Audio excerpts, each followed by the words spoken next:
What used to be really, really admirable, very, very redeemable, almost charming about the Steelers, their patience, their loyalty. I think it's getting in the way. I think patience and loyalty are now their weaknesses. If you take out that George Pickens catch, the catch of the year in the NFL, for the record, not a well-thrown ball. That is the catch of the year, maybe the decade in the NFL, 36 yards. So take that one away because Pickens gets credit for that. And then take out those two tight end catches where Cleveland's essentially in a prevent defense at the end, not wanting to give up a touchdown. Those are like 40-some yards. If you take out those 77 yards, Trubisky threw for 130 passing yards, no touchdowns. And their defensive head coach is sticking with them, baby. And I ask the question again, do these defensive head coaches understand the urgency needed as the league pivots to offense? And that was Trubisky's best performance of the year. His tight end, that kid's great from Penn State. You didn't see him till the end of the game. Chase Claypool's disappeared. Pickens had to make the catch of the year. Mitch Trubisky all year long has completed 6 passes downfield, 20 yards downfield, all season. We're we're through the month of September. He's got 6 of them.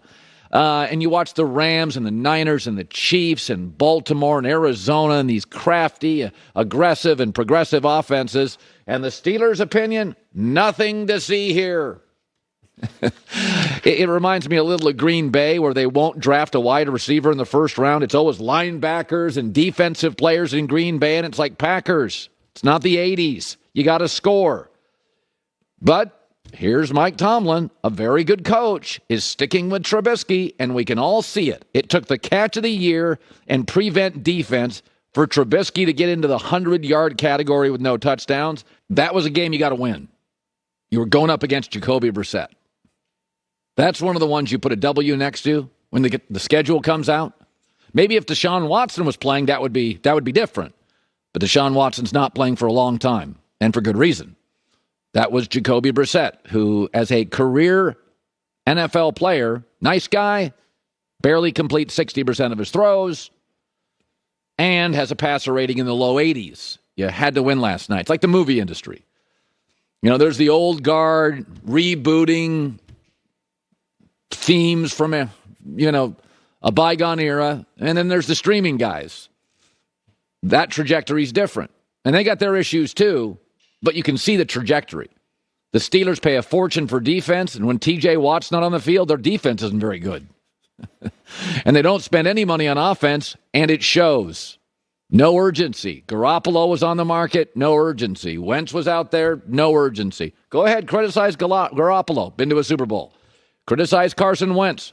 Indy can't move the ball without him. But, you can see where this is headed. Nothing to see here. To me, I think Tomlin knows when he goes to Pickett, he can't go back. He didn't want to be a flip-flop head coach like a Matt Nagy or a Brian Flores. He didn't want to be a flip-flop guy because it looks disorganized. He's just waiting for the right time to move off Trubisky because it's obvious this is such a limited 1984 offense currently. And Matt Canada, the OC, is bringing that college stuff to the pros, and I'm not sure that stuff's working either. And they can't figure out their offensive line for 3 or 4 years. All right, speaking of legends that don't win big games much anymore, let's talk Aaron Rodgers. He will face Tom Brady this weekend in Tampa. This needs to be said. Brady's going to probably retire after the season. He's, as the kids call him, an old head. We love to just kind of bury people before their time is done. Tom Brady in the last 4 years against Mahomes, Aaron Rodgers, and Josh Allen. Tom Brady's 10-2. Old, rickety Tom Brady is 10-2. So in 20 years, when you're having a beer and you're sitting around talking the all-time greats, never forget this.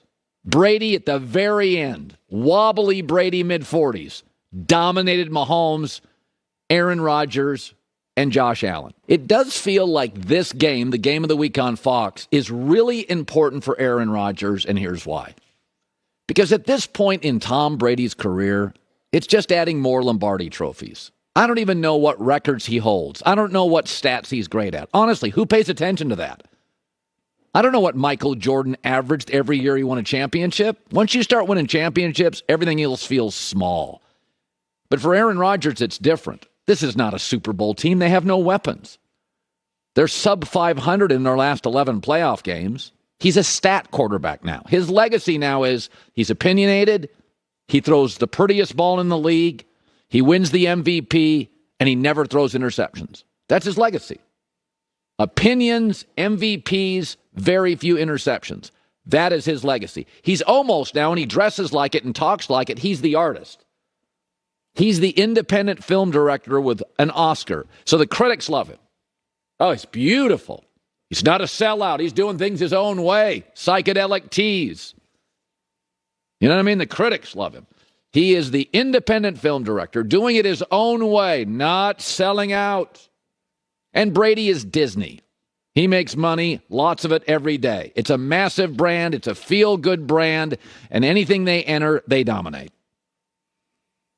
But just know, Brady is 10-2 against Mahomes, Rodgers, and Allen in the last 4 years. And to me, Aaron Rodgers' legacy now, he's out of the Super Bowl window.